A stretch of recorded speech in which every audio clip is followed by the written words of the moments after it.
ஷெகினா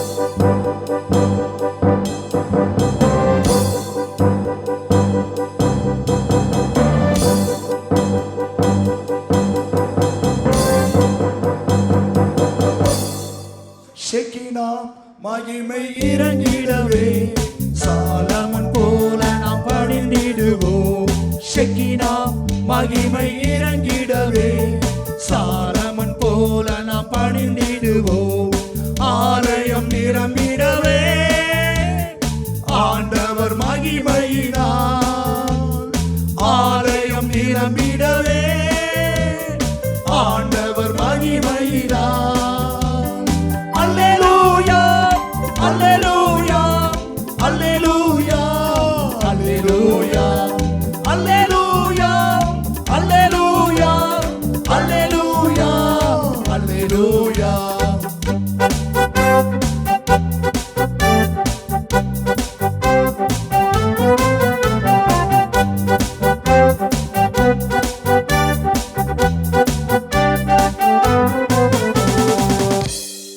ஆண்டவராகிய இயேசு கிறிஸ்துவின் நாமத்திலே இந்த காலை நேரத்தில் நாம் தேவனுடைய வார்த்தை கேட்பது நமக்கு கிடைத்த ஒரு பெரிய பாக்கியம்.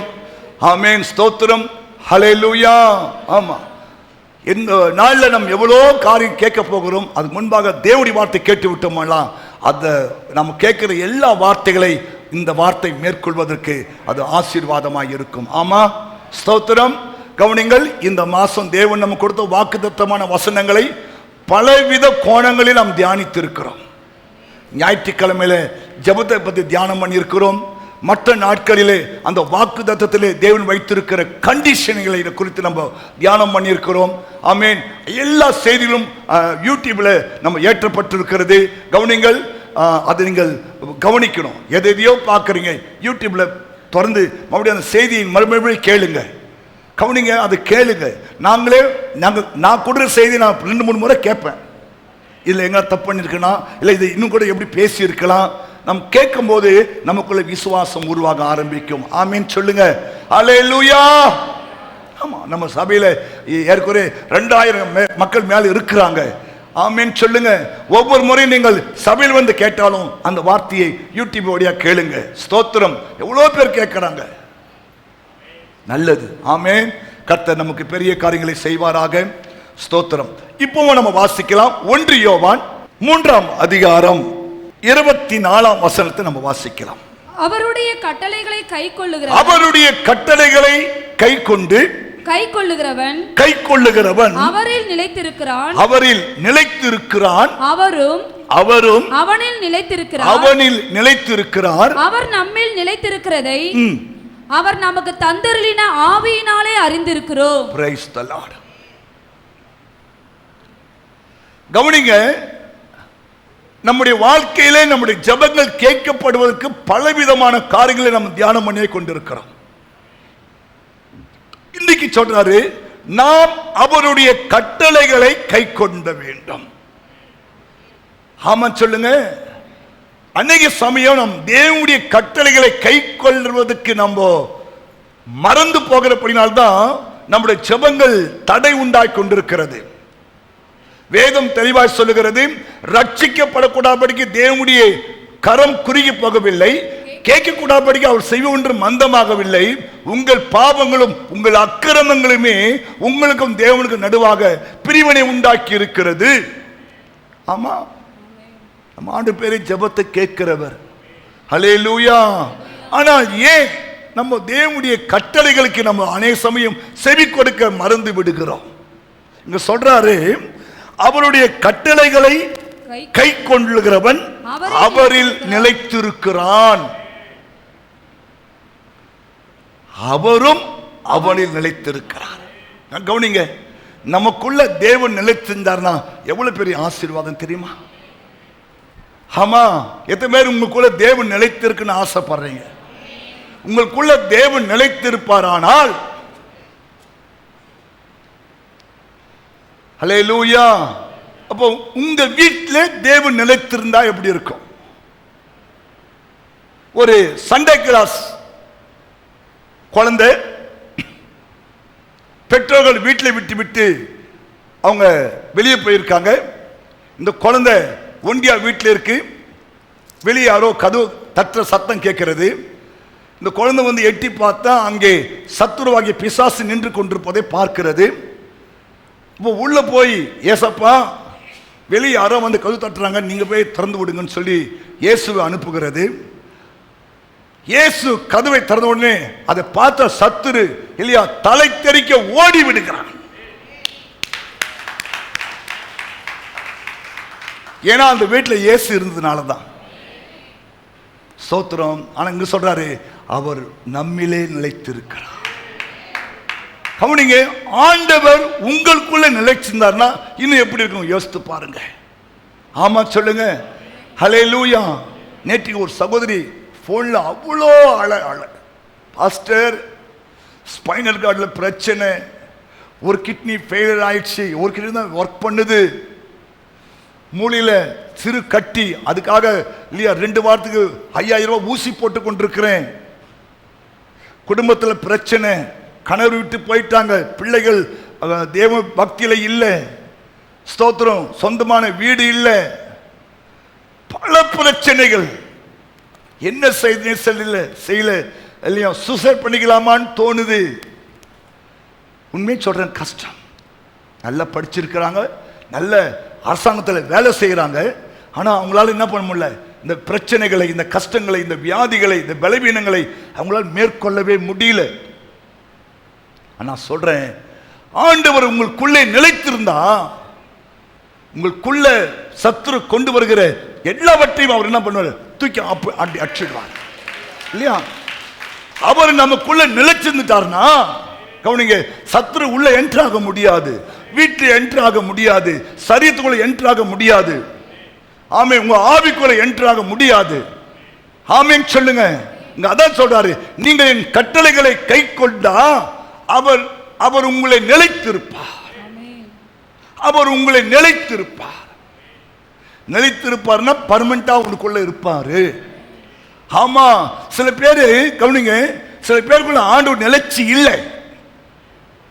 கவனிங்க, நமக்குள்ள ஆண்டவர் நிலைச்சிருந்தாருன்னா அதான் சொல்றாரு, நீங்கள் தேவனுடைய ஆலயமா இருக்கிறீங்க, தேவனுடைய ஆவி உங்களில் வாசமா இருக்கிறார். அந்த வசனம் முடியும் அதான் சொல்லுது. ஆண்டவர் உனக்குள்ளே நிலைத்திருப்பதை ஆவியானவர் அது உறுதிப்படுத்துகிறார். அவருடைய கட்டளைகளை கை கொண்டு அவரில் நிலைத்திருக்கிறான், அவரும் அவனில் நிலைத்திருக்கிறார். இதுதான் பாயிண்ட். இந்த வாரம் நம்ம பேச போறோம். ஆண்டவர் உங்களுக்குள்ளே நிலைத்திருக்கணும். அதை அவர் நம்மில் நிலைத்திருக்கிறதை அவர் நமக்கு தந்தருளின ஆவியினாலே அறிந்திருக்கிறோம். நல்லா புரிஞ்சுங்க. அவரும் நம்மிலே நிலைத்திருக்கிறார். அவர் அதான் பைபிள் சொல்லுது, உங்களுக்கு இன்னது தேவை என்று உங்கள் பிதா எப்படி அறிவாரு? நமக்குள்ள இருக்கிறதுனால தான். நமக்குள்ள அவர் இருக்கிறதுனால தான் என் பிள்ளைக்கு இன்னைக்கு இந்த வாரம் இது தேவை, இந்த வாரம் இது தேவை, என் பிள்ளைக்கு இந்த தேவை, இந்த வாரம் இது தேவை இல்லையே, இது தேவை என்பதை அவரே அறிந்திருக்கிறார். ஆமென் சொல்லுங்க. அப்போ கவனிங்க, ஆண்டவர் நமக்குள்ள நிலைச்சிருக்கணும். இதுதான் யோவானு சொல்றாரு, நீங்கள் என்னிலும் என் வார்த்தை உங்களிலும் நிலைத்திருந்தால் நீங்கள் கேட்டுக்கொள்கிறது எதுவோ அது அவராலே பெற்றுக் கொள்வீர்கள். கைத்தட்டுங்க பார்க்கலாம். அப்போ சில சமயம் நம்ம ஏன் பெற்றுக்கொள்ள முடியல, நமக்குள்ள ஆண்டவர் நிலைச்சி இல்லை, புறா மாதிரி போயிட்டு வந்து நிற்கிறார். ஹல்லேலூயா. நோவா அந்த புறாவை விட்டாரு, அது போய் மறுபடியும் உள்ள வந்துச்சு, அது வெளியே போய் உள்ள வந்துச்சு, அது வெளியே போய் உள்ள வருது. இன்னைக்கு ஆண்டவர் அப்படிதான் இல்லையா, ஸ்தோத்திரம், நமக்குள்ள நிரந்தரமா தங்க நம்ம இன்னும் அவருக்கு அனுமதி கொடுக்கல. ஆனா அவர் நிரந்தரமாக நமக்குள்ள தங்கிட்டாங்கன்னா சொத்துருங்க, உங்கள் ஆவி ஆத்மா சரீரத்தில் கர்த்தருடைய ஆவியானுடைய வல்லமை மகிமையா இருக்கும். பிரியமானவனே, உன் ஆத்மா வாழ்வது போல நீ எல்லாவற்றையும் வாழ்ந்து சுகமா இருப்பாய். எப்போ?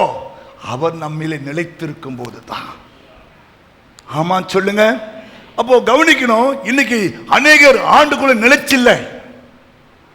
இன்னைக்கு அநேக பேர் இந்த கொரோனா வந்து இல்லையா, எல்லாருமே பாருங்க அப்படியே போயிட்டாங்க. நல்லா புரிஞ்சுங்க, கொரோனா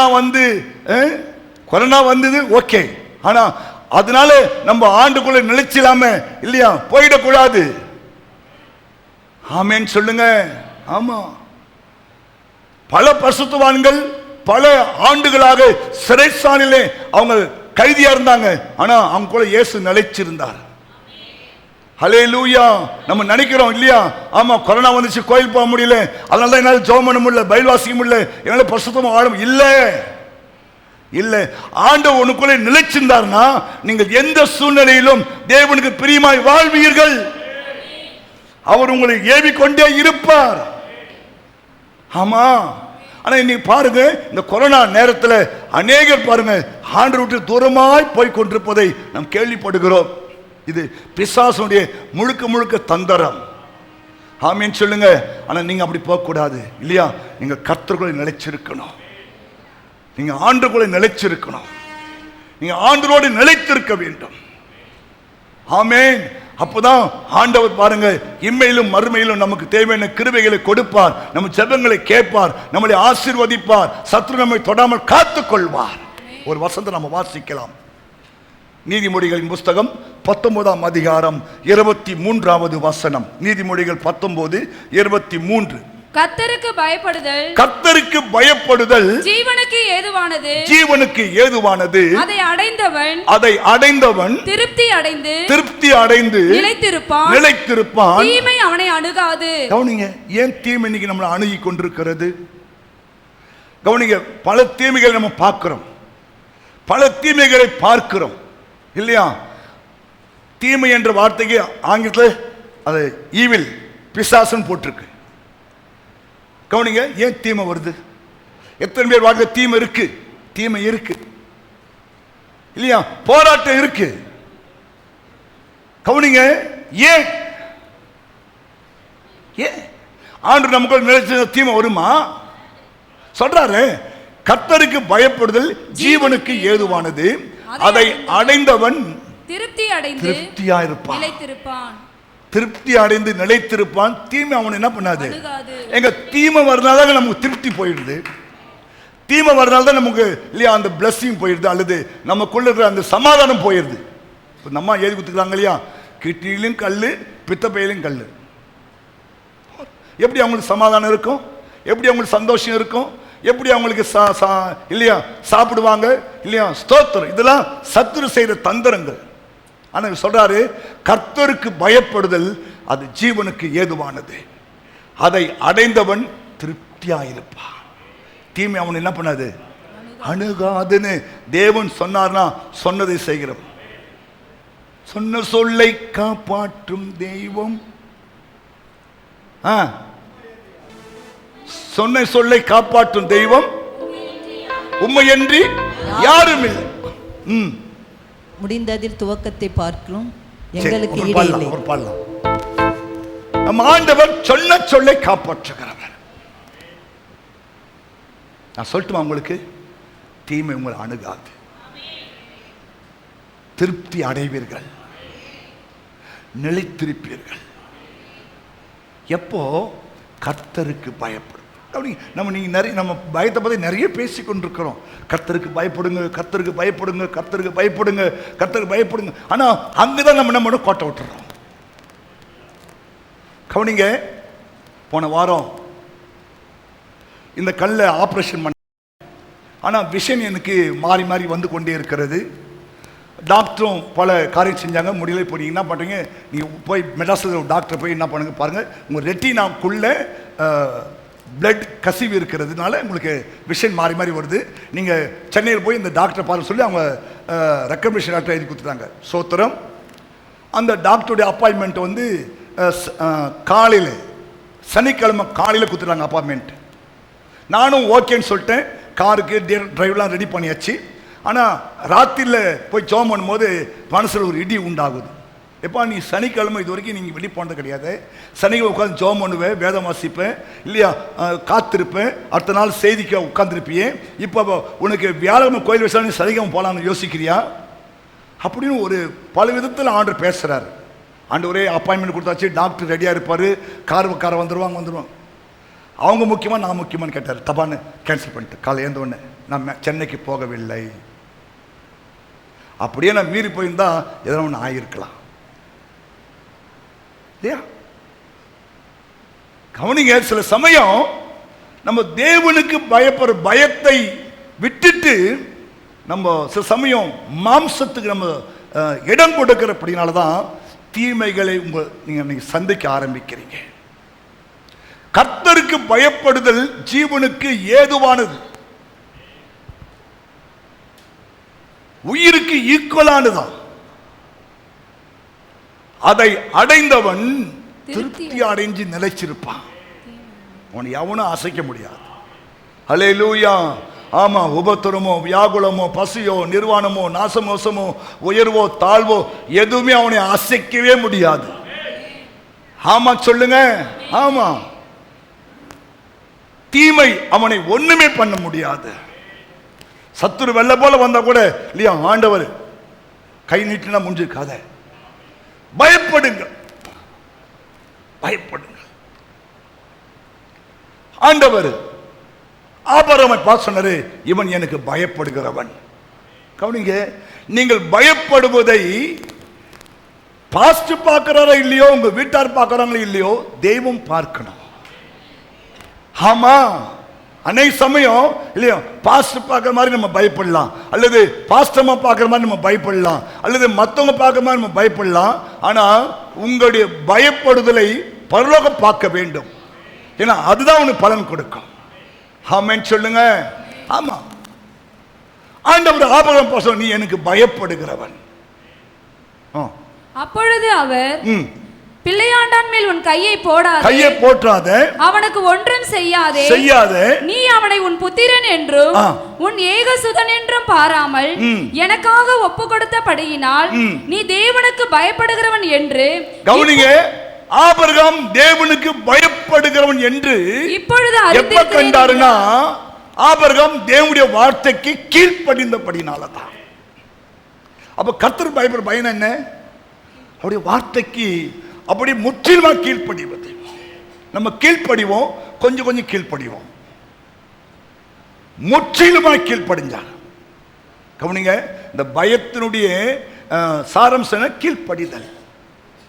சொல்லிட்டார், எப்பா உன் ஏக சுத்தர் ஏக புதனும் ஏக புதனுமாகிய ஆபிரகாமை கொண்டு போய் எனக்காக நம்ம மோரியா மலையில பலியிடு. ஒரு கடினமான ஒரு காரியம். ஆபிரகாம் கீழ்ப்படுகிறாரா இல்லையான்றது தேவனுக்கு ஒரு சந்தேகம். ஏன்னா ரொம்ப நாள் பொறுத்து பிறக்கிற ஒரு குழந்தை இல்லையா, அதை இவன் எனக்காக ஒப்பு கொடுப்பானா இல்லையான்றது ஒரு டெஸ்ட், ஒரு டெம்ப்டேஷன், ஒரு சோதித்தல். கர்த்தர் ஆபிரகாமை சோதித்தார். ஆமென். கவனிங்க, ஆனா ஆபிரகாம் அதுல பாருங்க, உண்மை சொல்றேன், அந்த மாதிரி ஒரு விசுவாசம், அந்த மாதிரி ஒரு கீழ்ப்படி நமக்குள்ள வந்துடணும். இன்னைக்கு நம்ம வாழ்க்கையில ஏன் ஆண்டவர் நமக்குள்ள நிலைச்சிருக்க மாட்டார்னா, நம்ம அநேக சமயம் தேவனுடைய வார்த்தைக்கு கீழ்ப்படியாமல் அவர் பயப்படாமல் போய்விடுகிறோம். எத்தனையோ முறை சொல்றார் ஆண்டவர், நம்ம என்ன பண்றோம்? வேற வேலை பாருங்க ஆண்டவரே. கவனிங்க, இது ஒரு கடினமான ஒரு காரியம் தான். ஆனா ஆபிரகாம் முற்றிலுமாய் தேவனுடைய வார்த்தைக்கு பயந்து கீழ்ப்படுகிறான். ஹல்லேலூயா. நடந்த சம்பவம் எல்லாம் நமக்கு தெரியும் இல்லையா? அதிகாலமா எழுந்துட்டாரு, கட்டையை ரெடி பண்ணிட்டாரு, பிள்ளையை அழைச்சிட்டாரு, கத்தி எடுத்துட்டாரு, வேலைக்கார கூப்பிட்டாரு, கழுதி கூப்பிட்டாரு இல்லையா, டிராவல் பண்ண ஆரம்பிச்சிட்டாரு அவர். இதெல்லாம் இது எதை குறிக்குதுன்னா, அவர் தேவனுக்கு பயப்படுகிறார் என்பதை அவருடைய கீழ்ப்படிதல் மூலமாக தேவன் அதை பார்த்து கொண்டிருக்கிறார். 3 நாள் பிரயாண தூரங்கள் பிறகு மோரியா மலையை பார்க்கிறாரு. ஸ்தோத்திரம். வேலைக்காரெல்லாம் கீழே நில்லுமா சொல்லிட்டு இவரும் பிள்ளையான மாத்திரம் மேலே ஏறி போறாங்க. ஸ்தோத்திரம். பிள்ளை கேட்கிறான் இல்லையா, பதில் சொல்லுகிறார். ஆமென். விசுவாசமான வார்த்தையை சொல்லுகிறார். அதை கர்த்தர் பார்த்து கொள்வார்ப்பா, நீ வா. அங்க போய் பலிபீடம் கட்டி தன் பிள்ளையை கட்டி அதுல படுக்க வச்சு கத்தி எடுத்து ஒரே குத்தா குத்துவதற்காக அவர் கையை ஓங்குகிறார். ஆண்டவர் பரலோகம் அலறுகிறது. ஆபிரகாமே, பிள்ளையாண்ட மேல் கையை போட்டாரு, நீ எனக்கு பயப்படுகிறவன் என்பதை நான் இதனால் கண்டுபிடிச்சிட்டேன். அப்போ கவனிங்க, பயப்படுதல் எதை தெரியுமா குறிக்குது? தேவனுடைய வார்த்தைக்கு கீழ்ப்படிதல். தேவனுடைய வார்த்தையை சொல்ற ஊழியக்காரர்களுக்கு நம்ம கீழ்ப்படிதல். ஆமென். இங்கதான் நம்ம தப்பு பண்ணிடுறோம். சில சமயம் தேவனுக்கு கீழ்ப்படிவோம், தேவனுடைய ஊழியக்காரர் கீழ்ப்படிய மாட்டோம். கவனிங்க, சில சமயம் ஆண்டவர் அதையும் எதிர்பார்த்து நிற்பார். ஹல்லேலூயா. ஆமா, தேவனுக்கு கீழ்ப்படிறோம், தேவனுடைய ஊழியக்காரர் கீழ்ப்படிவாங்க. இதைதான் ஏசாயா சொல்ற, உனக்கு விரோதமாய் உருவாக்கப்படும் எந்த ஒரு ஆயுதமும் வாய்க்காதே போகும், உனக்கு விரோதமாய் நியாயத்தில் எழும்பும். 54:17. இதோ உனக்கு விரோதமாய் உருவாக்கப்படும் எந்த ஆயுதமும் வாய்க்காதே போம், உனக்கு விரோதமாய் நியாயத்தில் எழும்பும் எந்த நாவையை நீ குற்றப்படுத்துவாய், இது கர்த்தருடைய ஊழியக்காரரின் சுதந்திரமும் என்னால் உண்டான அவர்களுடைய நீதியுமாய் இருக்கிறது என்று கர்த்தர் சொல்லுகிறார். கர்த்தர் சொல்லுகிறார். ஆமென் சொல்லுங்க. ஓகே, என்ன சொல்றாருன்னா கவனிக்கணும், கீழ்ப்படிய வேண்டும். நிமிர்ந்து உட்காருங்க. இந்த மாச கடைசியில் வந்திருக்கிறோம். நீ தேவனுக்கு பயப்படுற பிள்ளை என்பதை எதில் வெளிப்படுத்த முடியும்னா கீழ்ப்படில வெளிப்படுத்த. ஆமா, ஆண்டு வந்து நேரடியாக பேச மாட்டாங்க கூட பேசுவாரா? அவர் தம்முடைய ஊழியக்காரர் மூலமா தான் பேசுவார். ஆமா சொல்லுங்க, ஆமா சொல்லுங்க. ஆமா,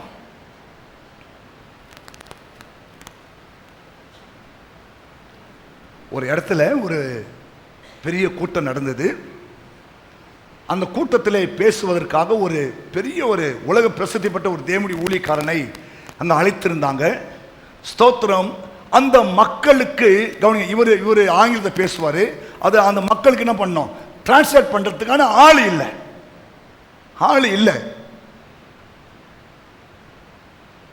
பிறகு பார்த்தீங்கன்னா ஒரு ஆள் கிடைச்சான். அவன் ஃபுல்லாக தண்ணியில் இருக்கிறான். வர வழியில் அவனை கூப்பிட்டு இவர் பேச்சு நீ டிரான்ஸ்லேட் பண்ணுப்பான்னு சொன்னார். அவர் பேச இவன் டிரான்ஸ்லேட் பண்ணுறான். அதை கேட்டு பல ஆயிரக்கணக்கான மக்கள் ரட்சிக்கப்படுறாங்க. கர்த்தர் சில சமயம் குடிக்காரன் கூட பயன்படுத்த முடியும், அதுக்கு குடிக்காது போய்.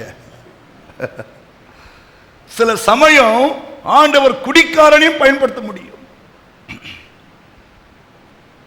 கவனிங்க, முற்றிலுமா அவர் உள்ளவன் இருப்பார் நினைக்கிறேன். அவர் உள்ளவன் இருப்பாரு. அவர் சொல்ல இவர் டிரான்ஸ்லேட் பண்ணியிருப்பாரு. ஆமா, என்ன சொல்ல தெரியுமா, அவர் ஊழியக்காரர்களை கனப்படுத்துகிறார். இதுதான் என்ன ஆகும், 12:8 நம்ம வாசிக்கிறோம். என் ஊழியக்காரங்க விரோதமாய் பேசுவதற்கு உனக்கு ஏன் பயம் இல்லாமல் போயிடுச்சுன்றார் ஆண்டவர். இப்படி இருக்க நீங்கள் என் தாசனாகிய விரோதமாய் பேச ஏன் உங்களுக்கு பயம் இல்லைன்னு கேட்கிறார் ஆண்டவர். கவனிங்க, நம்ம பயப்படுறோம். ஆனா பேசுறதெல்லாம் ஊழியக்கார விரோதமா பேசுவது, ஊழியக்காரி விரோதமா பேசுவது இல்லையா? கவனிங்க, கிண்டல் அடிப்பது, கேலி பண்ணுவது, சிரிக்கிறது, இதெல்லாம் தப்பான காரியங்கள். நம்ம பயப்படுவது எதுனா இல்லையா, தேவன் நம்ம கொடுத்துருக்க ஊழியக்காரர்களை கனப்படுத்துவதன் மூலமாக நம்ம பயப்படுறோம் இல்லையா? இது குடும்ப சண்டை வருது. எஸ், மிரியாம் ஒரு தீர்க்கதரிசி, ஆரோன் ஒரு போதகர். ரெண்டு பேருமே அவனுக்கு விரோதமாக எழுப்பி பேசுறாங்க. ரெண்டு பேரும் சத்தியம் தெரியும் இல்லையா? ஆமா, ஊழியக்காரர் விரோதமாக பேசக்கூடாது சத்தியம் தெரியும். தெரிஞ்சாலும் குடும்ப சண்டை வருது, பேச ஆரம்பிக்கிறாங்க இல்லையா? மோசே அமைதி காக்கிறார், சாந்தமா இருக்கிறார். ஸ்தோத்திரம். ஆண்டவர் தாங்க முடியல, அவர் யுத்தம் பண்ண ஆரம்பிச்சிட்டாரு. என் ஊழியக்காரனாகிய மோசேக்கு விரோதமாய் பேச உனக்கு பயம் இல்லை. அப்படின்னா என்ன? அப்போ தேவன் பயம் என்ன தெரியுமா? தேவன் கொடுத்த ஊழியக்காரருக்கு விரோதமாய் நாம் பேசக்கூடாது, பேசவே கூடாது. ஏன்னா அவர்கள் அவருக்கு கணக்கு கொடுக்கணும். ஆமென் சொல்லுங்க. நாங்களும் பரலோகத்துக்கு வந்து சேரணும். ஹல்லேலூயா. ஆமா, எங்களாடி சில தவறுகள் இருக்கலாம். நாங்களா தேவதூதர் இறங்கிட்டோமா? நான் இல்லை இல்லையா? அதனால் கிண்டல் அடிக்கிறது, கேலி பண்ணுறது, கேலி பேசுறது இல்லையா? ஸ்தோத்திரம். கவனிங்க, செய்யக்கூடாது. அது அவர் பார்த்துக்கொள்வார். தோத்திரம். ஆனால் நம்ம அவங்க வார்த்தைக்கு கீழ்ப்படியணும். ஹல்லேலூயா, ஹல்லேலூயா, ஹல்லேலூயா, ஹல்லேலூயா. சில சமயம் நம்ம அங்க கோட்டை விட எத்தனை ஊழியக்காரருக்கு பயப்படுறாங்கன்னா பயமே கிடையாது. இப்பெல்லாம் ஊழியக்காரெல்லாம் பயம் கிடையாது. ஊழியக்காரனுக்குன்ற ஒரு பயமே இல்லாம போயிடுச்சு. தப்பு. தேவன் அவர் மேல வைத்த அந்த அபிஷேகத்துக்காக, அந்த அழைப்புக்காக தான் நம்ம பயப்படணும். ஆமா சொல்லுங்க, உண்மையை சொல்றேங்க. தேவன் என் மேல் வைத்த அபிஷேகத்துக்காக, என் மேல் வைத்திருக்கிற அந்த அழைப்புக்காக தான் நீங்கள் பயப்படணும் தவிர சாதாரண மனுஷன் பயப்பட அவசியமே இல்லை. இல்லையா? ஆமா இல்லையா? எங்கேயோ ஒரு மூலைல பிறந்து வளர்ந்து என்னை கொண்டு வந்து இந்த இந்திய தேசத்தில் கொண்டு வந்து என்னை ரட்சித்து, என்னை அபிஷேகித்து, எனக்கு அழைப்பை கொடுத்து, இல்லையா, எனக்கு ஒரு சபையை கொடுத்து, ஊழியத்தை கொடுத்திருக்கிற அந்த அழைப்புக்கு நீங்கள் பயப்பட வேண்டாம். தேவன் அழைத்து இருக்கிறார், தேவன் அவர் அபிஷேகம் பண்ணியிருக்கிறார். இந்த பயம் மிரியாமுக்கும் ஆரோனுக்கு இல்லாதனால தான் அவருக்கு குஷ்டரோக நோய் வந்துருச்சு. 7 நாள் அவன் அவமானப்படணும், கெஞ்சிரான், ஆண்டவரே ப்ளீஸ் நோ, அவன் அவமானப்படணும். ஹல்லேலூயா, ஹல்லேலூயா. ஏன் சொல்றேன்னா, கர்த்தருக்கு பயப்படுதல் ஜீவனுக்கு ஏதுவானது, அதை அடைந்தவன் திருப்தி அடைந்து நிலைத்திருப்பான். நீ கர்த்தருக்கு பயந்ததான் உனக்குள்ள தேவன் நிலைத்திருப்பா. இல்லைன்னா தேவன் உன்னுட்டு வெளியே போயிடுவார் ஆண்டவர். ஆமா இல்லையா? சரி, நாங்கள் சொல்றோம், ஏமா அதிகாலை 5 மணிக்கு ஜபம் இருக்குது, எத்தனை நீ ஊழியக்காரன் பயப்படுறீங்க? அவருக்கு என்ன வேலை விட்டேன்னா பக்கத்துக்கு டொப்புனு உள்ள பூந்துவார். நம்ம எழுந்து ரெடியாகி வண்டி பிடிச்சி காரை பிடிச்சி பஸ் பிடிச்சி வரணுமே. ஆமா, உனக்கு இவ்வளோ பேர் ரட்சிப்பு கொடுத்தாருல ஆண்டவரே, இவ்வளோ பேர் விடுதலை கொடுத்தாரு உனக்கு ஆண்டவரே, சமாதானம் கொடுத்துருக்காரு ஆண்டவரே, இல்லையா? இப்போ ஆண்டு வான் கூப்பிடுறாரு, நம்ம என்ன பண்ணோம்? அடியேன் இருக்கிறேன் ஆண்டவர், என்னை அனுப்பும். ஆமா, கவனிங்க, எத்தனை பேர் வராங்கன்ற எண்ணத்துக்கு ஒரு ஆள் வரோம் கோயிலுக்கு.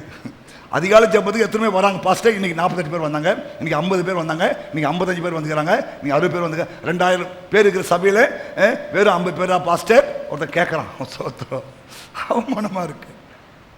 ஏன்? பாஸ்டருக்கு பாஸ்டர்மாக்கு வேலை வெட்டியே கிடையாதுங்க, இல்லையா? அவங்க அதிகாலை ஜபம் சொல்லுவாங்க, திடீர்னு இரவு ஜபம் சொல்லுவாங்க, திடீர்னு நண்பகல் ஜபம் சொல்லுவாங்க, திடீர்னு பெண்கள் ஊழியம் சொல்லுவாங்க, திடீர்னு அவுட்ரீச் ஊழியம் சொல்லுவாங்க, இல்லையா? ஸ்தோத்திரம். கவனிங்க, எதை சொன்னாலும் நாம் கேட்டு கீழ்ப்படிந்தாதான் நாம் தேவனுக்கு பயப்படுகிறோம் என்பதை வெளிப்படுத்த முடியும். ஆமா சொல்லுங்க. எங்களாலையும் நிம்மதியாக தூங்கணும், இல்லையா? ஆமா, 6 மணி கூட எழுந்துக்கலாம். தோத்துறோம். எதுக்கு 4:30 மணிக்கு அலாரம் வச்சு 5 மணிக்கு வந்து கோயிலில் வந்து உட்காரணும், இல்லையா? எங்களோடு சேர்ந்து உங்களையும் நாங்கள் என்ன பண்ணோம்? உற்சாகப்படுத்தணும், உங்கள் ஆவியை பலப்படுத்தணும், உங்களுக்கு ஆண்டு அற்புதம் செய்யணும், நன்மைகளை செய்யணும், ஏதாவது செய்யணும், இல்லையா? இன்னைக்கு இருக்கிற லாக்டவுனில் நம்முடைய ஆவி என்ன பண்ணியிருக்கோம்? குறுகி போயிருக்கோம், அப்படியே சோர்ந்து போயிருக்கோம். வந்து கொஞ்ச நாளும் நம்ம ஜோம் பண்ணி ஒரு 6 மணி 2 பாட்டு பாடி 2 கைத்தட்டி பாண்டை துதிச்சு பாடும்போது நம்ம ஆவிக்குள்ள ஒரு பலன் உண்டாக ஆரம்பிக்கும். ஆமா,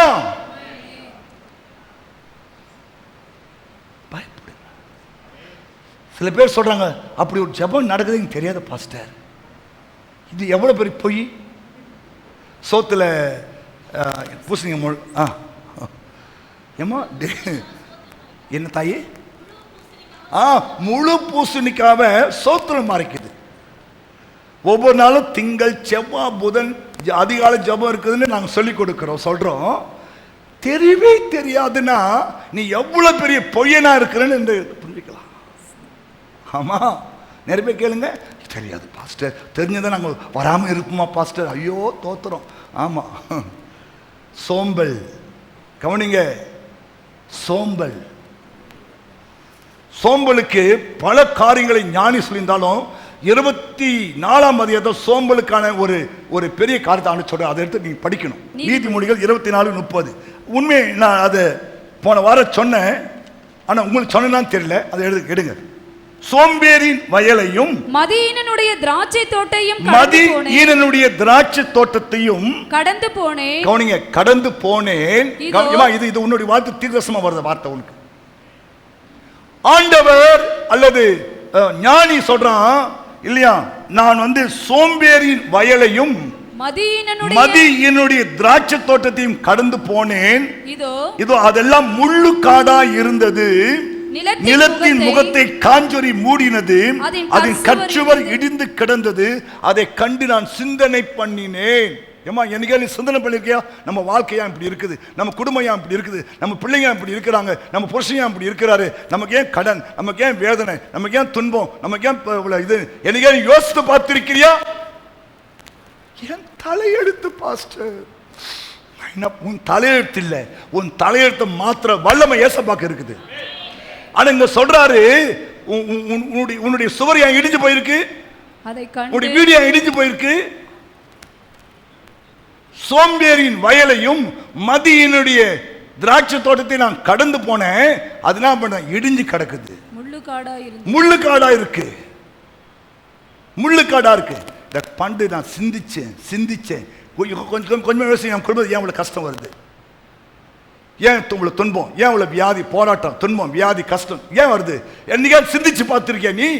அவ சொன்ன சிந்தனை பண்ணினேன்.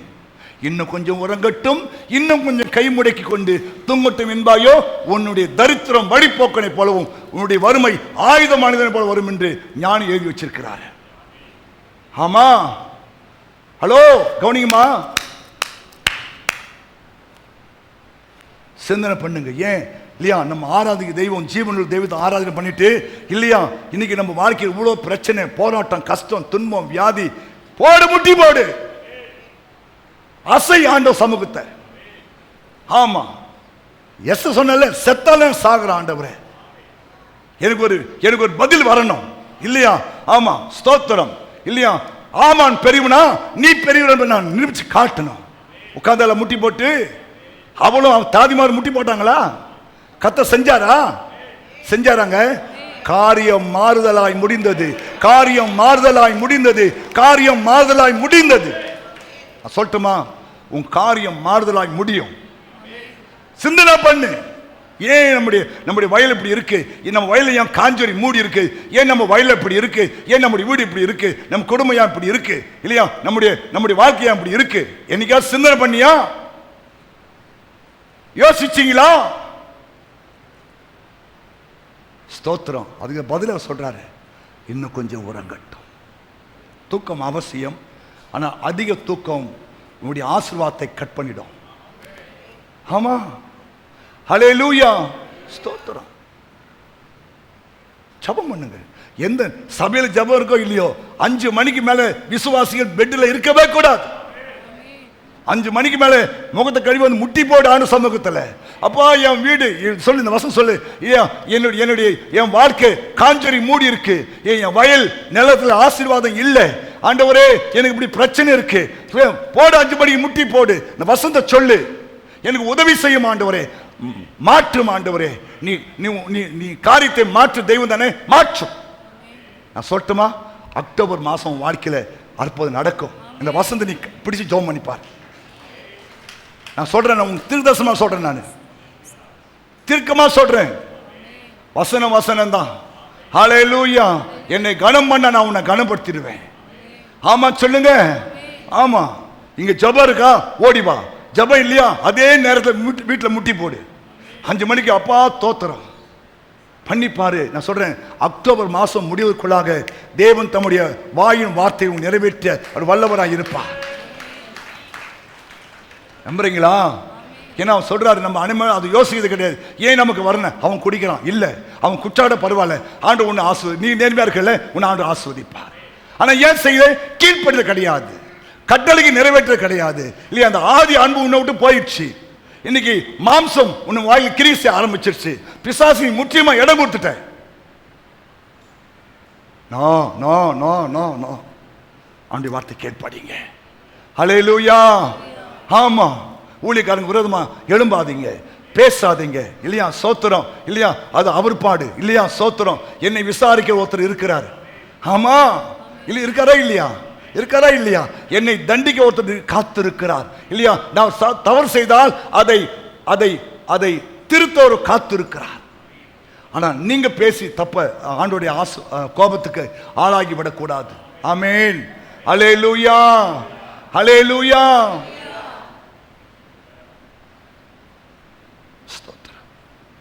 பயப்படுதல். இரண்டாவது நாம் ஒரு வார்த்தை வாசிக்கலாம். யோவான் 6ஆம் அதிகாரம் 54 முதல் 59 வசனங்கள் நம்ம வாசிக்கலாம். என் மாம்சத்தை புசித்து என் மாம்சத்தை புசித்து என் ரத்தத்தை பானம் பண்ணுகிறவனுக்கு என் ரத்தத்தை பானம் பண்ணுகிறவர்களுக்கு நித்திய ஜீவன் உண்டு. நித்திய ஜீவன் உண்டு. நான் அவனை கடைசி நாளில் நான் எழுப்புவேன். அவனை கடைசி நாளிலே எழுப்புவேன். என் மாம்சம் மெய்யான போஜனமாய் இருக்கிறது. என் மாம்சம் மெய்யான போஜனமாய் இருக்கிறது. என் ரத்தம் மெய்யான பானமாய் இருக்கிறது. என் மாம்சத்தை புசித்து என் ரத்தத்தை பானம் பண்ணுகிறவன் என்னிலே நிலைத்திருக்கிறான். நானும் அவனிலே நிலைத்திருப்பேன். கையை தட்டுக்கு பார்க்கலாம். கவனிங்க, ஆண்டவர் நம்மிலே நிலைத்திருக்க வேண்டும். நல்லா புரிஞ்சுங்க. நான் அவனிலே நிலைத்திருப்பேன்னா என்ன பெரிய ஆசீர்வாதம் பாருங்க. தைரியம், ஆண்டவரே எனக்குள்ள நிலைச்சிருப்பேன்னு சொன்னீங்களா ஆண்டவரே, எனக்குள்ள நிலைச்சிருங்கப்பா. நீங்க நிலைச்சிருந்தா போதும் ஆண்டவரே, நீ எல்லாம் பார்த்துக் கொள்வீர் இல்லையா? ஆமா, தாவீது சொல்றான், கர்த்தர் மேய்ப்பனா இருக்கிறான், நான் ஏன்? அவர் எனக்குள்ள நிலைச்சிருக்கிறார், அவர் எல்லாமே பார்த்துக் கொள்வார். ஆமா சொல்லுங்க. கோலியாத் வந்தா அவர் பார்த்துக் கொள்வார். ஆமேன்னு சொல்லுங்க. என் மேல கை தூக்குற வேலை தான், அடிக்கிற வேலை அவர் வேலை. தோத்துறான். ஆமா, மாமனார் எழும்புறானா அதை அவர் பார்த்துக் கொள்வார்.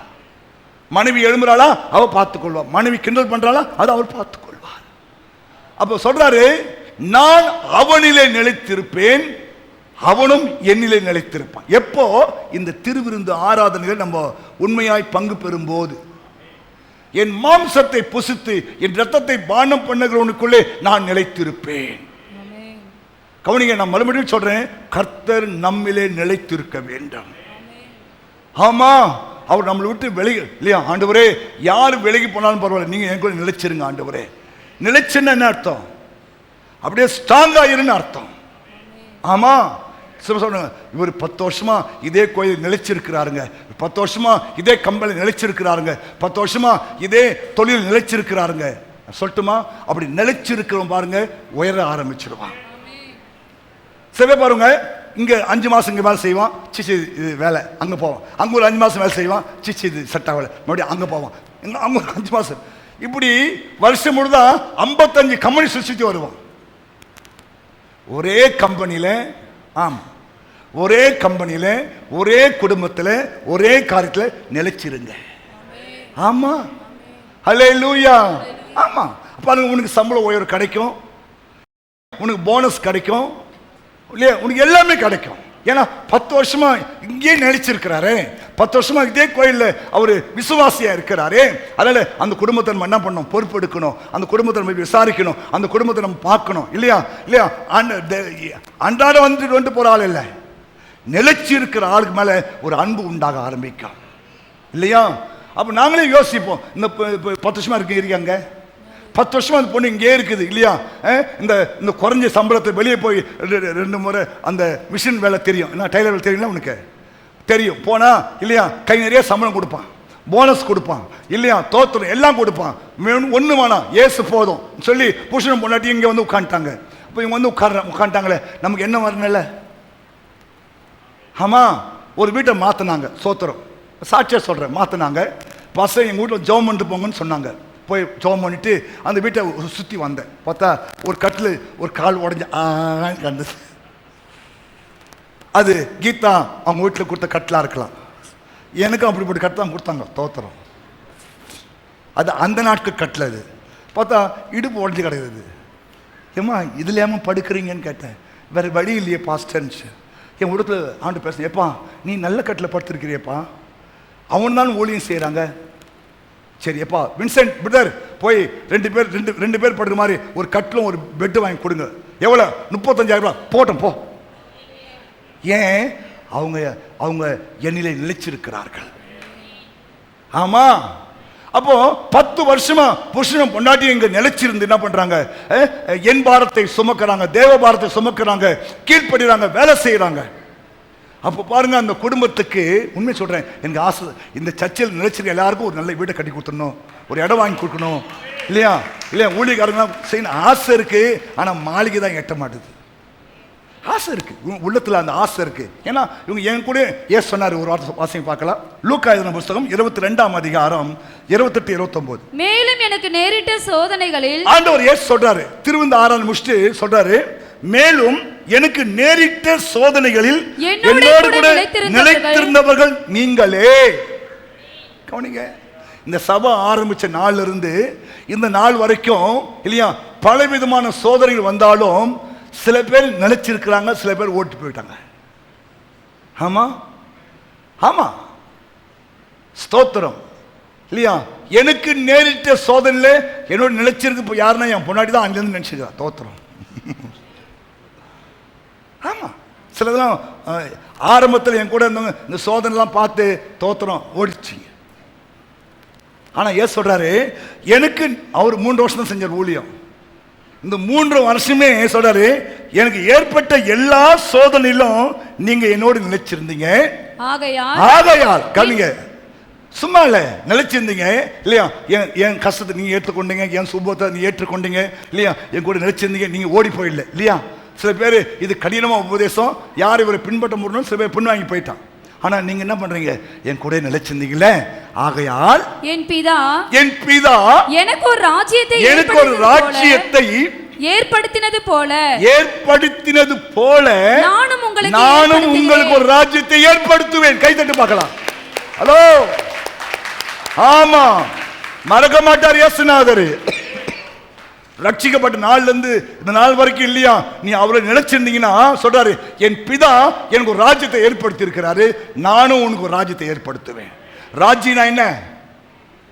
ராஜ்யனா இன்னும் இங்க கூட ராஜ்யனா என்ன? அவர் பலத்தை சொல்ல, இவ்வளத்தை சொல்றாரு. ராஜ்யனா என்ன? ஒரு நாடு. ஆமா ஆமா, தேசத்தின் அதிபதி, ராஜ்யத்தின் அதிபதி சொல்றாங்களே, ஒரு நாடு, ஒரு தேசம். அப்ப சொல்றாரு, நீங்க என்ன நிலைச்சிருந்தீங்க, எனக்கு ஏற்பட்ட எல்லா கஷ்டத்திலையும் நீங்க என்ன பண்ணீங்க, எனக்கு தோள் கொடுத்தீங்க. அதனால என் பிதா எனக்கு என்ன பண்றாரு, ஒரு ராஜ்யத்தை ஏற்படுத்தியிருக்காரு, நானும் உங்களுக்கு ஒரு ராஜ்யத்தை ஏற்படுத்துவேன். நீங்கள் என் ராஜ்யத்திலே என் பந்தியில் போஜனம் பண்ணி, பந்தியிலே நீங்கள் போஜனமானம் பண்ணுவீர்கள். கை தட்டுங்கப்பா, கை தட்டுங்கம்மா. அதுதான் நிலைச்சிருக்கணும்.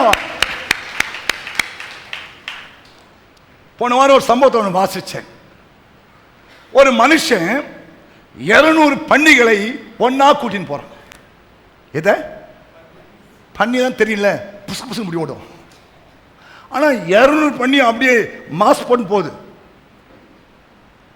அதை பார்த்த ஒரு ஆளுக்கு ஆச்சரியம், எப்படிங்க அந்த பன்னிங்க அப்படியே நடந்து போகுது, இவரை பின்பற்றி போகுது, என்ன ரகசியம் சொல்லி கேட்டானா. அப்ப சொன்னாரா, அவர் கையில அந்த மொச்சை ஒண்ணு தான், தேன்காய் மாதிரி ஒரு மொச்சை, அதை அப்படியே போட்டு நீங்க பண்ணி பின்னாடி போய் வந்துருக்குமா. இன்னைக்கு பாருங்க, நீங்க நிலைச்சிருக்க கூடாபடிக்கு பிசாசு என்ன பண்ற, உனக்கு மொச்சை போடுறான். என்ன பண்ற, இவரை விட்டுட்டு இவரையே ஃபாலோ பண்ண மொச்சை போட்டுக்கிறான்ல. நிறைய பேர் பாருங்க ஆஸ்வத்தை வந்துட்டீங்க, நிலைச்சிருக்கல, பிசாசு போட்ட மொச்சை என்ன பண்ணிட்டேன், அங்க பின்பற்றி போயிட்டேன். ஆமா ஆமா, அப்புறம் எப்படி இயேசு உனக்கு ராஜ்யத்தை கொடுப்பாரு, எப்படி உன் கூட அவரோட கூட உட்கார்றது உன் பந்தியை கொடுப்பாரு அவரு. இனி என் சோதனை என் கூட இல்லையே, இல்லையா, என் சோதனை போயிட்டிய நீ நோ. அதான் கல்யாணம் சொல்லுவோம், இன்பத்திலும் துன்பத்திலும் வாழ்விலும் தாழ்விலும் சுகத்திலும் சுகவீனத்திலும் மரணம் நம்மை பிரிக்கிற வரைக்கும் தேவனுடைய நியமத்தின்படி உன்னை நேசிக்கவும் காப்பாற்றவும் நான் வாக்கு கொடுக்கிறேன்னு பையன் சொல்லுவான். பொண்ணு சொல்லுவா, இன்பத்திலும் துன்பத்திலும் வாழ்விலும் தாழ்விலும் சுகத்திலும் சுகவீனத்திலும் மரணம் பிரிவு வரைக்கும் தேவனுடைய பிரமாணத்தின்படி உன்னை நேசிக்கவும் காப்பாற்றவும் உனக்கு கீழ்ப்படியவும் நான் என்ன பண்றேன், தாலி புடிச்சின்னு வாக்கு கொடுக்கும். நிறைவேற்றுறீங்களா? நிறைவேற்றுறீங்களா? ஒரு சின்ன கஷ்டம் வந்தால் விட சாரிம்மா, உனக்கு எனக்கு ஒத்து வராது, நம்ம பிரேக்கப் பண்ணிக்கலாம், தோத்துறோம். ஆமாம். அப்புறம் உனக்கு எப்படி ஆண்டு பந்தி ஆயத்தப்படுத்துவார், உனக்கு எப்படி ஆண்டு பரலோகத்தை ஆயத்தப்படுத்துவார். ஆமாம், என் சோதனையில் தான் நீ கூட இருக்கணும், என் கஷ்டத்தில் நீ கூட இருக்கணும். நீ நான் யோபு பொண்டாட்டியா? யோபு பொண்டாட்டி கூட என்ன பண்ணிட்டா, இந்த மாடா உயிராக இருக்கிற நீ சாவடா சொல்லிட்டு என்ன பண்ணிட்டாவா, போயிட்டா. அப்படிலாம் போகக்கூடாது. ஆனால் தோத்துறோம். மறுபடியும் அவ கூட சேர்த்து மறுபடியும் 10 பிள்ளை பிறந்த அவளுக்கு. எல்லாத்தையும் மாற்றினாரு, எல்லாரும் டபுளாக கொடுத்தாரு, பொண்டாட்டியை மட்டும் மாற்றலாம் ஆண்டவர். தோத்துறோம். சரி வா அப்பா, நீ கஷ்டத்தில் விட்டு ஓடனல உன்னை. ஆனால் சொன்னா ஒரு காரியம், நீ இன்னும் உன் உத்தமத்தில் நீ உறுதியா இருக்கிறியா? ஹல்லேலூயா, ஆமென். என்னன்னா இயேசு சொல்றாரு, என் உபத்திரத்துலாம் நீங்க கூட இருந்தீங்கப்பா, நிலைச்சிருந்தீங்க. ஆமா, அதனால நானும் உங்களுக்கு ராஜ்யத்தை ஆயத்தப்படுத்தி இல்லையா, நான் பந்தியில் உங்களையும் என் கூட என்ன பண்ணுவேன், சேர்த்துக்கொள்வேன். புரிஞ்சுட்டா? நிலைச்சிரு. அது குடும்பம் இருக்கட்டும், வேலையா இருக்கட்டும், கம்பெனியா இருக்கட்டும், சபையா இருக்கட்டும், இல்லையா இல்லையா, நிலைச்சிரு. தப்பு பண்ணா திட்டுவாங்க தான், திட்டான்னு சொல்லிட்டு அந்த கோயிலில் உட்காந்துக்கலாமா? அது நினைச்சிருதா? ஒரு செடி, சரி ஒரு செடி நடுறீங்க, இந்த செடி நட்டீங்க இல்லையா, தோத்துறோம், எனக்கு ஏற்ற மாதிரி இருக்குது, விடுமா அதை. இது செடி, இது பூமி, நட்டாச்சு. நாளைக்கு போய் இது வேர் விடுதான்னு சொல்லி வேர் விடுதா இல்லை, வேர் விடுதா இல்லை, டெய்லி பிடிங்க பார்த்தா இது முளைக்குமா? நட்டுட்டு என்ன பண்ணோம், விட்டுணும். ஆமென், அல்லேலூயா. நிறைய பேர் பாருங்க அதுதான் தப்பு பண்றாங்க. பைபிள் போட்டிருக்கு, அலைந்து திரிகிற நட்சத்திரங்களை போல. யூதா சொல்றாரு, அவர்கள் அலைந்து திரிகிற நட்சத்திரம், தங்கள் அவமானங்களை நுரை தள்ளுகிற அமளியான கடல் அலைகளும் மார்க்கம் தப்பி அலைகிற நட்சத்திரங்களைப் போல நட்சத்திரங்களுமாய் இருக்கிறார்கள். இவர்களுக்காக என்றென்றைக்கும் கார் இருளே வைக்கப்பட்டிருக்கிறது. கவனிங்க, நீ கர்த்தருக்குள் நிலைச்சிலனா நீ பரலோகம் போது முடியாது, உனக்கு கார் இருள் தான். ஆமா, அதனால்தான் சபை வந்துட்டே இயேசு ஏற்றுக்கொண்டியா, இன்பமோ துன்பமோ வாழ்வோ தாழ்வோ இல்லையா, இயேசு போதும் இயேசு போதும் சொல்லி பரலோகம் போய் சேர்ந்த பாரு. ஆமென், ஹல்லேலூயா. இந்த இயேசு நம்பி ஒன்றும் வரல, இந்த இயேசு நம்பி ஒன்றும் கிடைக்கல, இந்த இயேசு நம்பி ஒரு வீடு இல்லை, ஒரு வாசல் இல்லை, தோத்துறோம் இல்லையா, தோத்துறோம். அவளை பாரு, இவளை பாரு, இந்த பாரு, அதை பாரு, ரைட் முடிஞ்சது. உனக்கு என்றென்றைக்கும் காருள்ளே வைக்கப்பட்டிருக்கு. ஆமா, புரிஞ்சுட்டா உங்களுக்கு? புரியுதா உங்களுக்கு? என் உபதேசத்திலே நீங்கள் நிலைத்திருக்க வேண்டும். இயேசு அதான் சொன்னாரு. அந்த வசந்த கண்டினியூ பண்ணுமா? 6ஆம் அதிகாரம் 2வது வார்த்தை, என் மாம்சத்தை புசித்து என் இரத்தத்தை பானம் பண்ணுகிறவனுக்கு நித்திய ஜீவன் உண்டு. நான் அவனை கடைசி நாளில் எழுப்புவேன். என் மாம்சம் மெய்யான போஜனமாய் இருக்கிறது, என் இரத்தம் மெய்யான பானமாய் இருக்கிறது. என் மாம்சத்தை புசித்து என் இரத்தத்தை பானம் பண்ணுகிறவன் என்னிலே நிலைத்திருக்கிறான், நானும் அவனிலே நிலைத்திருக்கிறேன். ஜீவனுள்ள பிதா என்னை அனுப்பினது போலவும் நான் பிதாவினால் பிழைத்திருக்கிறது போலவும் என்னை புசிக்கிறவனும் என்னாலே பிழைப்பான். வானத்திலிருந்து இறங்கின அப்பம் இதுவே, இது உங்கள் பிதாக்கள் புசித்த மன்னாவை போல அல்ல. அவர்கள் மரித்தார்களே, இந்த அப்பத்தை புசிக்கிறவனோ என்றென்றைக்கும் பிழைப்பான் என்றார். கப்பர்நகூமில் உள்ள ஜெப ஆலயத்திலே அவர் உபதேசிக்கையிலே இவைகளை சொன்னார். அப்போ கவனிங்க, தேவனுடைய உபதேசத்தில் நம்ம என்ன பண்ணணும், நிலைச்சு நிற்கணும். நீ நம்ம செய்யற பெரிய தப்புனா கர்த்தருடைய உபதேசத்தில் நம்ம நிலைச்சு நிற்கிறத விட்டுட்டு இல்லையா, எவனும் சொல்ற உபதேசம் நிற்கும். Be careful. சொன்னாரு இயேசு கப்பர்நகூமிலே பிரசவம் பண்ணும்போது இந்த உபதேசம் சொல்றாரு. என்ன உபதேசம் சொல்றாரு? என் மாம்சத்தை நீங்க புசித்து என் ரத்தத்தை பானம் பண்ணுங்க, நீங்க அப்ப என்ற நிலைச்சிருப்பீங்க, நானும் உங்களை நிலைச்சிருப்பேன். கவனிங்கம்மா, இன்னைக்கு நிறைய உபதேசம் வந்துச்சு. சில பேர் அந்த உபதேசம் தேடி ஓடுறான் இல்லையா. உனக்கு நரகம் கிடையாது, உனக்கு பரலோகம் கிடையாது இல்லையா, உனக்கு பூமி, இந்த பூமியை உனக்கு சொர்க்கம் இல்லையா, ஸ்தோத்திரம், இங்க ஆடலாம். ஒரு ஆள் என்ன பண்றான், இப்படி பிடிச்சின்னு இப்படி போய் ஆடுறான், டான்ஸ் ஆடுறான். அந்த மைக்கேல் ஜான்சன் ஆடுற மாதிரி சபையில் இப்படி ஆடுறான், தோத்துறான். இப்படி ஆனா அபிஷேகம் வருமா? ஆட பாவி, எங்கப்பா போடுது உபதேசம்? அங்க ஒரு கூட்டம் ஓடுது, யூத்லாம் அங்க ஓடி நிக்கிறான். ஜெபம் பண்ண வேண்டாம், ஏசு பண்ணி முடிச்சிட்டாரான். நீ 3 வேளை தூங்குன்னு சொல்றான். உபவாசம் பண்ணாத இல்லையா, நீ தூங்குன்றான். இதெல்லாம் தவறான உபதேசங்கள். புரியுதா? உன்னால் நிலைச்சிக்க முடியாது. இந்த கோயில வந்து எவ்வளவு பேர் இன்னைக்கு நிலைச்சிக்க ஓட்டான். என்ன காரணம்? பிதா தான் தெய்வம், இயேசுநாதர் தெய்வம் கிடையாது. இயேசுதான் தெய்வம், பிதா தெய்வம் கிடையாது இல்லையா. பரிசுத்தாவியானவர் தான் தெய்வம், 2 பேரும் ஒண்ணும் கிடையாது இல்லையா. ஸ்தோத்திரம். இப்படி நிறைய தவறான உபதேசம் வந்து விட்டது. இவங்க 3 பேருமே தெய்வம் இல்லை, நமக்குள்ள ஒற்றுமையா இருக்குதான் தெய்வம். இயேசு. ஏமாந்துராதே, ஏமாந்துராதே. உனக்கு என்றென்றைக்கும் காரிருளே வைக்கப்பட்டிருக்கிறது. ஆமா, உபதேசத்தில் நிலைச்சு நில்லுங்க. பைபிளை படி, என்ன சொல்ற ஆண்டவர். சபையில வந்து கேளு இல்லையா. தவறான உபதேசம் நாங்கள் யாரும் உங்களுக்கு சொல்ல மாட்டோம். தவறான உபதேசம் பண்ணா எனக்கு ஜீவன் இருக்காது. இங்க சொல்ற உபதேசத்தை கேளுங்க, கீழ்ப்படிங்க. ஆமென் சொல்லுங்க. ஆமா, அந்த திருவிருந்து ஆராதனை, அவருடைய அப்பம் புசிக்கிறது, அது ஒரு உபதேசம். இன்னொன்று நான் சொல்லி முடிக்கிறேன்.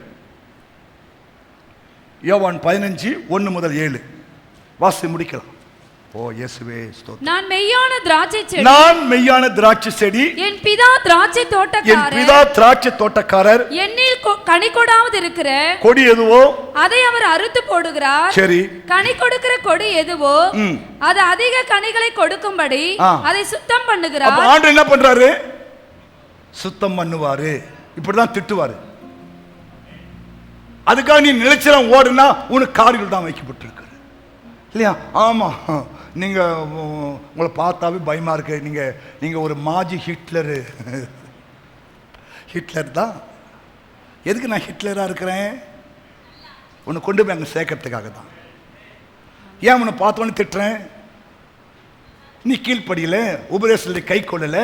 அதனால உன்னை ஆண்டவர் சுத்தம் பண்ண சொல்றாரு இல்லையா. சுத்தம் பண்ணதால களை செடி வளரும். ஆமா, புரியுதா? சுத்தம் பண்ணுகிறார். அவர்தான் சுத்தம் பண்றாரு. கோயிலுக்கு வரும்போதுதான் உன்னை சுத்தம் பண்ணுவாரு இல்லையா. உபதேசம் வச்சு சுத்தம் பண்ணுவாரு. என் உபதேசத்தினாலே நீங்கள் இப்பொழுதே சுத்தமாய் இருக்கிறீர்கள், என்னில் நிலைத்திருங்கள், நானும் உங்களில் நிலைத்திருப்பேன். இங்க சொல்ற நான் உன்னை நிலைப்பேன். இந்த 3 காரியம் பார்த்தோமே. அங்க என்ன சொல்ற? நான் உன்னை நிலைத்திருப்பேன், நான் உன்னை நிலைச்சிருப்பேன். ஆமென். நீங்கள் என்னில் நிலைச்சிருந்தா நான் உன்னை நிலைச்சிருப்பேன். கொடியானது திராட்சை செடியில் நிலைத்திராவிட்டால் தானா கனி கொடுக்காது. கனி கொடுக்க மாட்டாதது போல நீங்களும் என்னை நிலைத்திராவிட்டால் கனி கொடுக்க மாட்டீர்கள். நானே திராட்சை செடி, நீங்கள் கொடிகள். ஒருவன் என்னிலும் நான் அவனிலும் நிலைத்திருந்தால் அவன் மிகுந்த கனிகளை கொடுப்பான். என்னை அல்லாமல் உங்களால் ஒன்றும் செய்யக்கூடாது. 7 நீங்கள் என்னிலும் ஒருவன் என்னில் நிலைத்திராவிட்டால் வெளியே எரியுண்ட கொடியை போல அவன் எரியுண்டு உலர்ந்து போயிடுவான். கவனிங்க, நீங்க இயேசுக்குள்ள நிலைச்சினா உன் வாழ்க்கை உலர்ந்து போயிடும், உன் குடும்பம் உலர்ந்து போயிடும், உன்னுடைய சரீரம் உலர்ந்து போயிடும். அததான் நம்ம இயேசுவோட நம்ம என்ன பண்ணோம்? ஒட்டணும். அதுதான் இந்த கோயிலுக்கு. இப்போ ஏன் நம்ம இன்னைக்கு வேகம் வந்துடும் தெரியுமா? மறுபடியும் உங்களை என்ன பண்றது? இயேசுவோடு கூட ஒட்ட வைக்கிறதுக்கு தான். இல்லை நீ உலர்ந்து போயிடுவேன். உலர்ந்த திராட்சை பார்த்துருக்கீங்களா? உலர்ந்த திராட்சை, நல்ல திராட்சை எப்படி இருக்கும்? அது ஃப்ரெஷ்ஷாக இருக்கும். உலர்ந்து இதெல்லாம் ஒட்டி போய் காஞ்சி கருவாடை உட்காந்துருக்கும். எத்தனை உலர்ந்த திராட்சைக்கு ஆசைப்படுற? உலர்ந்த திராட்சை நல்லது வாசம் சாப்பிட்டா நல்லதுதான், நல்லதுதான். ஆனால் நீ உலர்ந்து போகக்கூடாது. திராட்சை உலர்ந்து போனால் சாப்பிடலாம், ஆனால் நீ உலர்ந்து போயிட்டா யார் சாப்பிடுவா? ஒதுக்கு தேவையில்லை. உலர்ந்து போயிடுச்சு சொல்றார் பாருங்க. நீங்கள் இயேசுவோடு நிலைத்தல்னா உலர்ந்து போவீர்கள். சில பேருக்கு இயேசுக்கு அவனுக்கு சம்மந்தமே இல்லை, அவன் வாழ்க்கை உலர்ந்து போயிருக்கு இல்லையா. ஒரு நன்மை வரல, குடும்பத்தில் ஆசீர்வாதம் இல்லை, வீட்டில் ஜெபம் நடக்கா சரியா இல்லை, எல்லாம் உலர்ந்து போயிடுச்சு. காரணம் என்ன? செடியோடு இருக்க வேண்டிய நீ என்ன பண்ணிட்ட? இப்போ தனியாக சுத்த ஆரம்பிச்சிட்ட. எனக்கு தெரியும் இல்லையா, இயேசு யாருன்னு தெரியும், உபதேசம் யாருன்னு தெரியும், பாஸ்டோட நல்லா பிரசவம் பண்ணுவேன், பாஸ்டோட நல்லா ஜெபம் பண்ணுவேன். ரைட்டு, செடியோடு இருக்கணுமே, இயேசுவோடு இருக்கணுமே. எது அவர் ரத்தம் சிந்தி சம்பாதி சபையாயிட்டு நீ அதுல ஐக்கியமா இருக்கணுமே. ஆமா, எரி உண்ட கொடியை போல உலர்ந்து போவீர்கள். ஆமா, அல்லேலூயா. அதனாலதான் உனக்கும் சபைக்கும் என்ன பண்ணணும்? நல்ல உறவு இருக்கணும். அல்லேலூயா. இருக்கா உனக்கு? சபைக்கு நல்ல உறவு இருக்கா? இருக்கா? இல்ல இல்ல. ஆனா ஆரம்பத்தில் நல்ல உறவு இருந்துச்சு.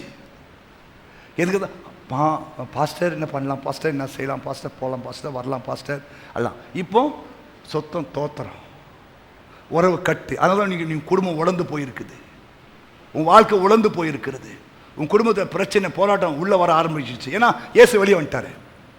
நீ என்னில் நிலைத்திருந்தா நான் உங்களை நிலைச்சிருப்பேன். என்னில நிலைத்திருங்கள். இயேசு நிலைச்சிரு. ஆமா, அப்பதான் நீ மிகுந்த கனி கொடுப்ப. ஆமா, நீ மிகுந்த கனி கொடுப்பதினாலே பிதா சந்தோஷப்படுவாராம். 16ஆம் வசனம் சொல்லுது. 16 அதே 5. நீங்கள் என்னை தெரிந்து கொள்ளவில்லை, நான் தான் உங்களை தெரிந்து கொண்டேன். நீங்கள் என் நாமத்தினாலே பிதாவை கேட்டுக்கொள்வது எதுவோ அதை அவர் உங்களுக்கு கொடுக்கத்தக்கதாக நீங்கள் போய் கனி கொடுக்கும்படி உங்கள் கனி நிலைத்திருக்கும்படிக்கும் நான் உங்களை ஏற்படுத்தினேன். அப்போ நீங்கள் மிகுந்த கனிகளை கொடுப்பதினால் பிதா என்ன பண்ணுவாராம்? மகிமைப்படுவார். எனக்கும் சீஷர்களாய் இருப்பீர்கள். அப்ப நீ மிகுந்த கனி கொடுத்தினா பிதா சந்தோஷப்படுவார். பிதாவை சந்தோஷப்படுத்தினா கவனிங்க, உன் வீடு சொர்க்கமா மாறிடும். ஆமா, இந்த கனி கொடுக்கிறதுக்காக தான் என்ன பண்றது? என் நிலைச்சிரு நிலைச்சிரு நிலைச்சிரு நிலைச்சிரு நிலைச்சிரு நிலைச்சிருன்றாரு. ஆமா, எத்தனை பேர் நிலைச்சிருக்கு ஆசைப்படுறீங்க? இல்ல பாஸ்டர், நான் இல்லை, எனக்கு அவரோட நினைச்சிருக்க முடியாதுன்னா அவர் ஒன்றும் பண்ண போறதில்லை இல்லையா? இயேசு ஒரு ஜென்டில் மேன் இல்லையா? அவர் ஒன்று சொல்ற, என் ஆவி என்னைக்கு உன் கூட போராடாது. அவன் மாம்சம் தானே, அவன் இருக்க போகிறது 120 இயர்ஸ் மாத்திரம்தான். டீக் போடிட்டார் ஆண்டவர். ஆண்டவர் உங்க கூட என்னைக்கும் போராட மாட்டார். சொல்லி பார்ப்பாரு, கேட்கலாம், விட்டு போயிட்டே இருப்பார். ஆமேன். அதனுடைய பலன் நீ தான் புசிக்கணும். என்னால் அன்றி உன்னால் ஒன்றுமே பண்ண முடியாது. ஆமேன் சொல்லுங்க. நான் அடி சொல்லுவேன், ஓடம் கப்பலில் ஏறும், கப்பல் ஒரு நாளைக்கு ஓடத்தில் ஏறும். ஆமாம், உனக்கு ஒரு காலம் வந்துட்டா அவருக்கு ஒரு காலம் வரும். அன்னைக்கு ஐயோ கடவுளே, 2 காதையும் பஞ்சு வச்சு மூடிக்குவார் ஆண்டவர். ஆபத்து காலத்தை நீ நோக்கி கூப்பிடுவேன், நான் உன்னை பார்த்து ஆகடையம் பண்ணுவேன். ஏன் ஏன் அன்னைக்கு நிலைச்சிரு சொன்ன, நீ நிலைச்சில்லாம என்ன பண்ற? தன்னிச்சையா சுத்த ஆரம்பிச்சல, போ, நம்மளை ஏந்து நிக்கலாம்.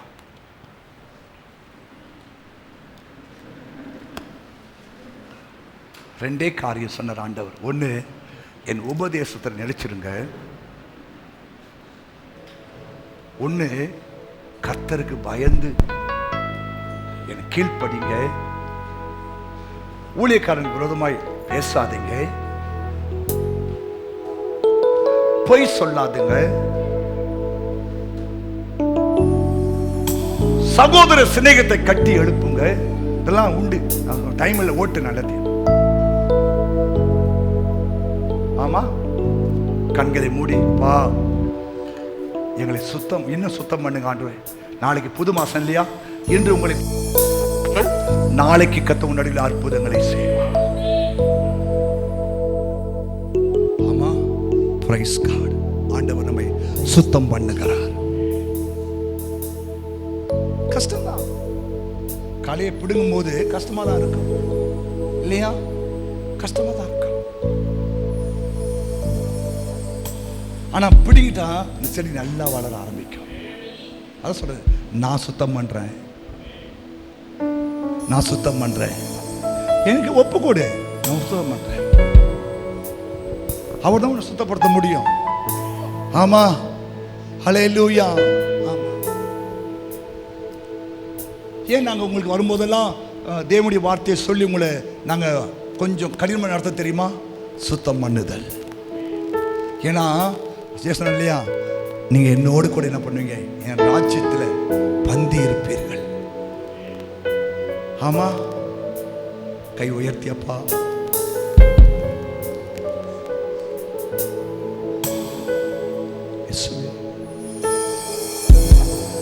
கோதுமை மணி போல் மடிந்திடுவே, உமக்காய் தினமும் பலன் கொடுப்பே. அவமானம் நிந்தை சிலுவைதனை அனுதினமும் நான் சுமந்திடுவே. சொல்லுங்க. உமக்காகத்தானே ஐயா நான் உயிர் வாழ்கிறேன் ஐயா, உமக்காகத்தானே ஐயா நான் உயிர் வாழ்ற ஆண்டவரே, நான் உயிர் வாழ்கிறேன் ஐயா. இந்த உடலும் உள்ளமெல்லாம் அன்பர் உமக்காகத்தானே ஐயா. இந்த உடலும் உள்ளமெல்லாம் அன்பர் உமக்காகத்தானே ஐயா. எத்தனை இடர்கள் வந்தாலும் எதுவும் என்னை அசைப்பதில்லை. எத்தனை இடர்கள் வந்தாலும் எதுவும் என்னை நினைச்சிருப்பேன். மகிழ்வுடன் தொடர்ந்து ஓடுகிறேன். மகிழ்வுடன் தொடர்ந்து ஓடுகிறேன். மனநிறைவோடு பணி செய்வேன் ஐயா, உமக்காகத்தானே ஐயா. சொல்லுங்கப்பா, நான் உயிர் வாழணும். வாழ்கிறேன் ஐயா.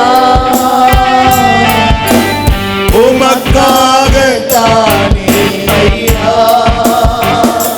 நான் உயிர் வாழ்கிறேன் ஐயா. இந்த உடலும் உள்ளமெல்லாம் அன்பர் உமக்காகத்தான் எல்லாம் கேட்கணும்.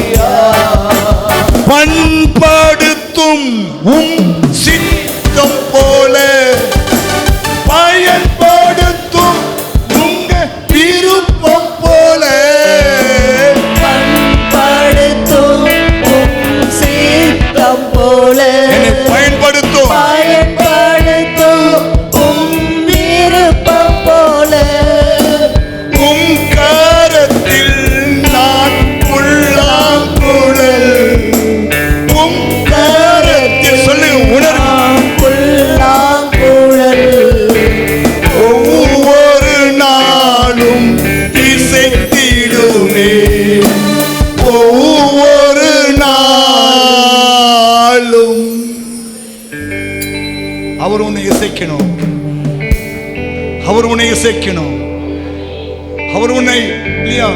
ஆமா, கேட்கலாமா? அப்பதான் நம்ம அவர்கள் நிலைச்சிருக்க முடியும். நிலைச்சிருந்ததான் உன்னை கனி கொடுக்க முடியும். கனி கொடுத்ததான் பிதா மகிமைப்படுவார். பிதா மகிமைப்படும் போதுதான் இல்லையா உனக்கு ஒரு ராஜ்யத்தை ஏற்படுத்துவார். உனக்கு ஒரு ராஜ்யத்தை ஏற்படுத்துவார். உனக்கு ஒரு பந்தியை ஏற்படுத்துவார். கை உயர்த்தி அப்பா, நாங்க உபதேசத்தை நினைச்சிருக்கணும் ஆண்டவரே. இன்னைக்கு எவ்வளவு தவறான உபதேசம் வந்திருக்கப்பா. கேளுங்க, ஆவியானவரே எனக்கு உதவி செய்யும் ஏசப்பா, நீங்க என்ன நினைச்சிருங்கன்னு கேளுங்க. பரலோக பிதாவே, உம்முடைய குமாரன் இயேசுவின் நாமத்திலே நோக்கி வருகிறோம். இந்த மனமகிழ்ச்சியான காலை வேளைக்காய் ஸ்தோத்திரம். இந்த காலை நேரத்தில் கூட கர்த்தாவே, நீர் உம்முடைய பிள்ளைகளோடு பேசி சொன்ன நல்ல வார்த்தைகளுக்காய் நன்றி தகப்பனே. என்னிலே நிலைத்திருங்கள், நானும் உங்களிலே நிலைத்திருப்பேன் சொன்ன வார்த்தையின்படி அப்பா, இந்த கடைசி நாட்கள்ல நீங்க மாத்திரம் தான் எங்களை நினைச்சிருக்கணும் ஆண்டவரே. நீங்க நினைச்சில்லைன்னா அப்பா நாங்க உங்களை நினைச்சிருக்க முடியாது ஆண்டவரே. ஆண்டவரே என்னிலே நிலைத்திருங்கப்பா.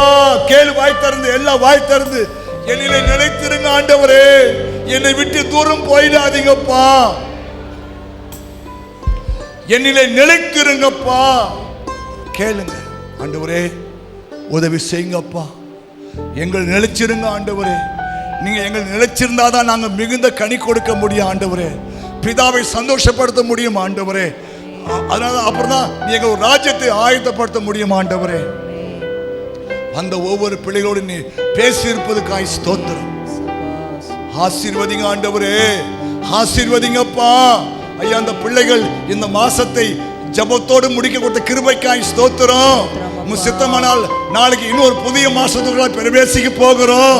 அப்பா நீ எங்க கூடவே வாங்க ஏசப்பா. புதிய மாசத்திலும் நீங்க என்னிலே நிலைச்சிருங்க.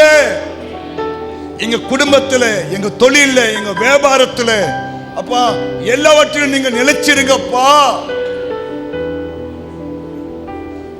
ஆமா, எங்களுக்கு உதவி செய்யும் ஆண்டவரே. நாங்கள் கையிட்டு செய்கிற எல்லா வேலைகளிலும் உம்முடைய கிருபையின் கரம் இருக்க வேண்டும் ஆண்டவரே. உதவி செய்யும். வந்த ஒவ்வொரு மக்களையும் ஆசீர்வதியும்.